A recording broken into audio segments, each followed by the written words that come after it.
My name is Orzo Haji-Gurban, and this is VCU InSight.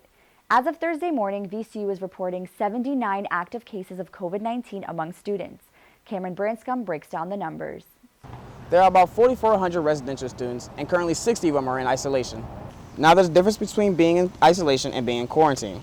According to Vice President of University Affairs Michael Porter, isolation separates those who test positive from people who are not sick, while self-quarantine separates and restricts the movement of people who have been exposed to someone who tested positive for the virus. The on-campus isolation is located in Gladden Residence Center 3. Those living off-campus are not being isolated in the residence halls. VCU is updating its COVID numbers every day. For VCU InSight, I'm Cameron BRANSCOMB. Virginia State University announced Monday that classes will be all online for the rest of the semester. VSU President Makola M. Abdullah made the decision after seeing other schools come back to campus only to go back online after a few days. VSU never actually resumed on-campus classes. They plan to be online for the first 4 weeks and then switch to in-person classes mid-September. President Abdullah says the VSU community is especially high risk since Black Americans are dying from COVID at higher rates relative to other groups. It's spiders only at the University of Richmond. InSight's Lucy Stumpo is at the edge of campus. This is as far as you can get to an on-campus building if you are not affiliated with the University of Richmond. The university is cutting off access to hopefully keep out COVID. Only students, faculty, staff, and contractors are allowed on campus now.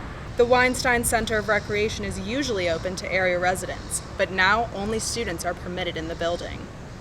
Other parts of the rec center have been converted into classrooms large enough for social distancing, as have parts of the dining hall and the Robbins Center area. The University of Richmond's COVID testing dashboard is updated weekly. This week shows 3 active cases. With VCU InSight, I'm Lucy Stumpo. As VCU students come back to campus, some of the welcome back traditions might be a little different or indefinitely postponed. Here's InSight's Oliver Mendoza. As of a few weeks ago, the carnival on Cary was set to happen here at Cary Street Field. But like with so many other things lately, it's been postponed. The event page boasts of snacks, prizes, a DJ, and of course a voluntary temperature check kiosk for the 40 attendees allowed every hour-long session. But once the VCU COVID-19 dashboard began showing cases rising, students on social media were questioning whether the carnival was a good idea. Sure enough, the event was postponed on August 21st. As of now, no word on when it might be rescheduled. Reporting from VCU InSight, Oliver Mendoza. One thing that isn't delayed because of the pandemic, flu season. It usually peaks between December and February. Not to be all doom and gloom, but the CDC says it is possible to contract influenza and COVID-19 at the same time, since they are different viruses. The good news is, all the mask wearing should help slow down the spread of the flu as well as COVID. We're about 2 months out from Election Day. Virginia lawmakers are trying to make it easier to vote before November 3rd. InSight's Hannah EASON is at the Capitol. Virginia has already made it possible to vote by mail or in person before Election Day, but now they want to make it even easier to vote without going to the polls.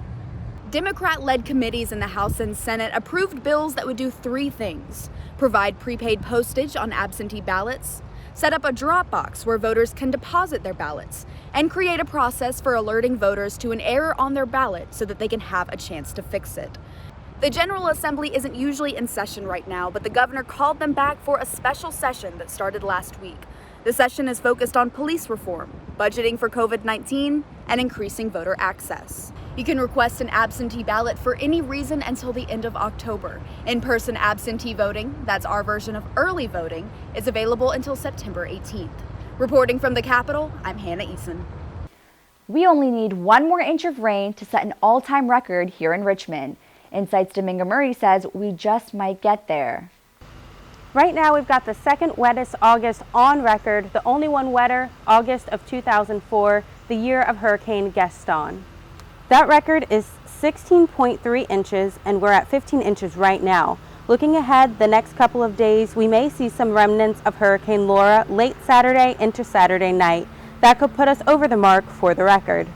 So far, the forecast doesn't call for anything like what we've seen in the past 2 weekends, but NBC 12 is forecasting 1 to 2 more inches of rain, which would break the record.